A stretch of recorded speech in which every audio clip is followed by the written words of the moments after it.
তুমি হবা না। মিশকাত। প্রতিটি মানুষ তার কাজের সেই ফলই পাবে যা সে নিয়ত করেছে। সহিহ বুখারী। তোমাদের মধ্যে সর্বোত্তম মানুষ তারাই যাদের আচার আচরণ সবচেয়ে ভালো। বুখারী। অর্ধেকটা খেজুর দান করেও তোমরা নিজেদের জাহান্নাম থেকে বাঁচাতে পারো। যদি তাও না থাকে তবে সুন্দর করে কথা বলো। সহিহ বুখারী। প্রিয় ভাইরা, এক ব্যক্তি রাসূল করিম সাল্লাল্লাহু আলাইহি সাল্লামকে এসে বলল, আমাকে এমন কিছু শেখান যাতে আমি সুন্দরভাবে জীবন কাটাতে পারি, কিন্তু এমন কিছু নয় যা আমি ভুলে যেতে পারি। রাসূলুল্লাহ সাল্লাল্লাহু আলাইহি সাল্লাম বললেন, রাগ করো না। আল হাদিস।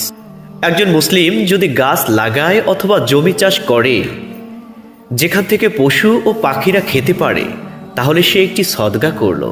সহিহ মুসলিম। সব ধরনের দাগ দূর করার জন্য